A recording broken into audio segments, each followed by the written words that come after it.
When installing the cams, make sure you keep any dirt off of the bearing caps. I like to use some compressed air to remove any dirt or dust.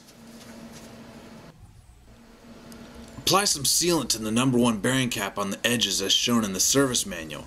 You can use Toyota sealant or some RTV from your local parts store.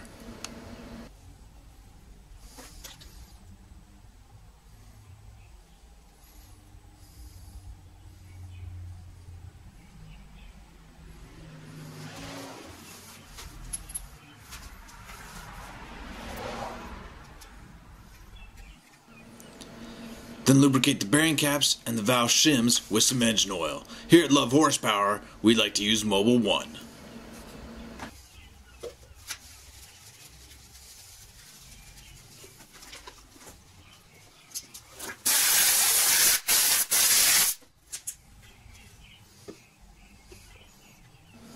While holding the camshaft, also lube it up before dropping it into the head. Make sure to get oil on the cam lobes as well. You can use either engine oil or some assembly lube.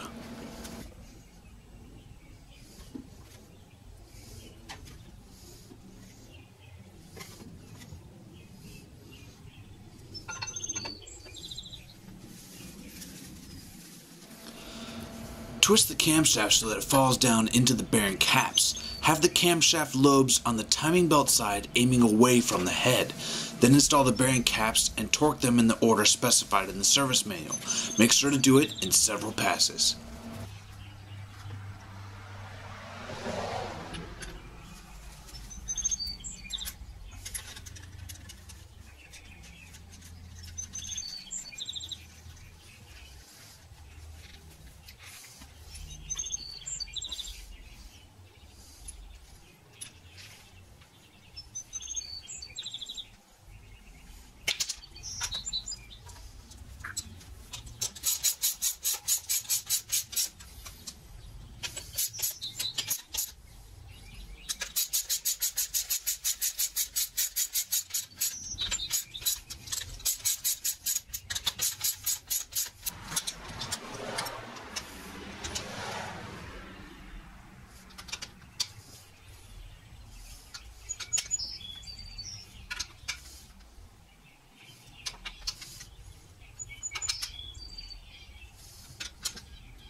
Now it's time to put in new camshaft seals. You did buy those, right?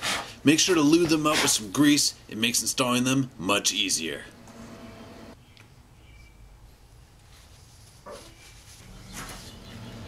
If you don't have an appropriate tool to push in the camshaft seal, just use a hammer and an Allen wrench. Just work slowly and around the seal and you'll get it done. A much better tool for this would be a very large socket, probably a 36mm, and a hammer. When you're finished, the seal should be about flush with the camshaft bearing cap. When installing the camshaft pulleys, locate the mark on the pulley and aim it straight up. Place the pulley onto the camshaft and push the lock pin through the top hole.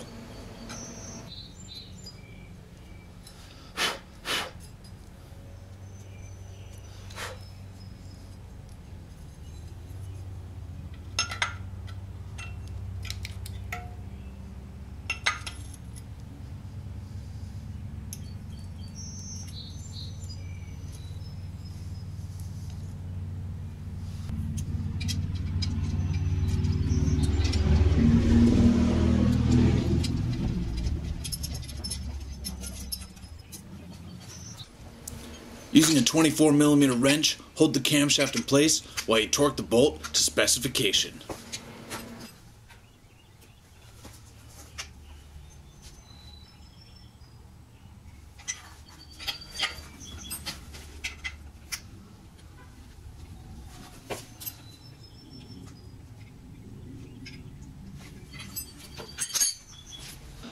Before we move forward with the head install, we gotta get this oil pan oil leak fixed up as we mentioned earlier.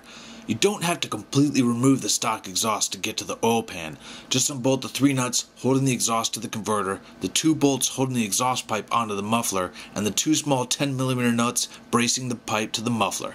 This will allow the exhaust pipe to be free and can be moved out of the way, and is way easier than completely removing the stock exhaust. Next, disconnect the oil level sensor wire and remove the sensor. In our case, the sensor was broken anyway, so we just left it in.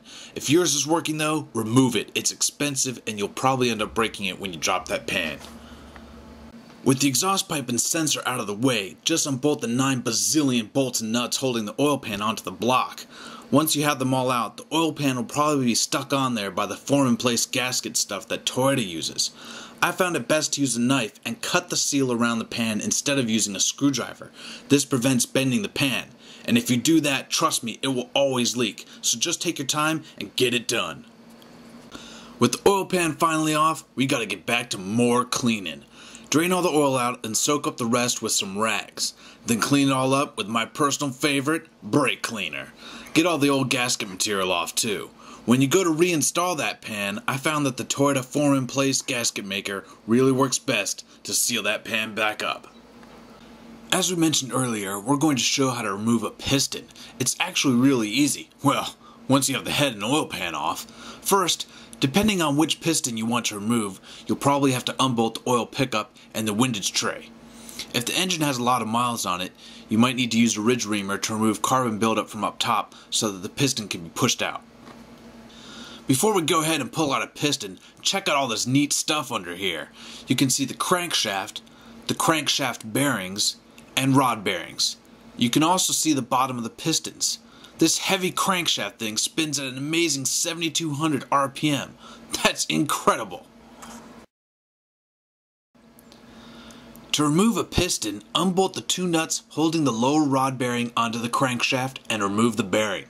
Then get some fuel hose and slide it over the studs so that you don't scratch any of the bearing or cylinder wall surfaces. Then push it out from the bottom using your thumbs. It's that easy. With the piston removed, you can clearly see the piston oil squirter. These spray oil onto the bottom of the pistons to promote cooling and help limit detonation by removing heat from the piston. Keep in mind that the only heat transfer path for a piston is through the rings and through the engine oil. That's it. All those explosions transferring heat to the top of the piston, and it has to be cooled primarily only through those teeny rings. Wow! So, how do you get that piston back in? Well, you gotta go out and spend $10 for a ring compressor. I found one at the local Napa store. Use lots of engine oil, put the piston in the compressor, compress the rings, and place the assembly over the borehole on the block. Line it up flush with the deck, and then just tap in the piston with the handle of a hammer. After the piston is back in and the rod bolts torqued, reinstall the windage tray and oil strainer.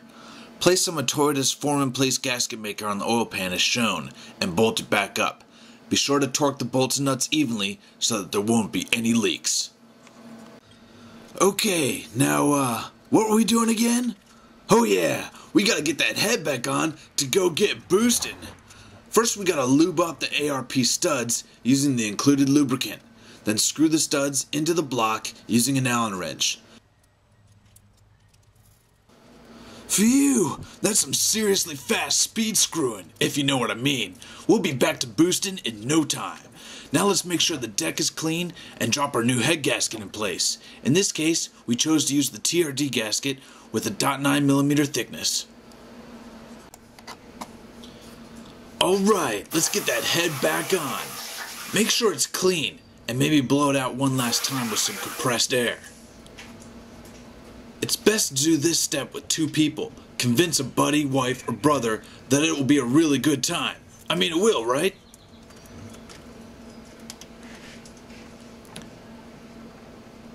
Make sure nothing's in the way and line up the head with the studs and lower it down evenly.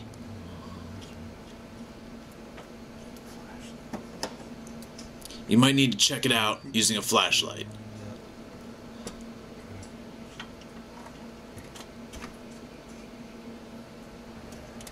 Make sure it's down all the way against the block. Check it out with a light and just make sure nothing is in the way and that it's down flush.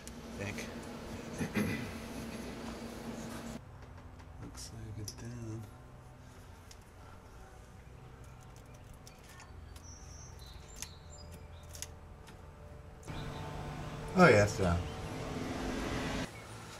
Well now, we didn't get as far as I had hoped in this episode, but at least we did get the head installed. So, next time on Love Horsepower, we're going to show you how to install the other stuff that needs to go in, such as the intake manifold, exhaust manifold, distributor, and that tricky timing belt. So then, we can finally go get boosting.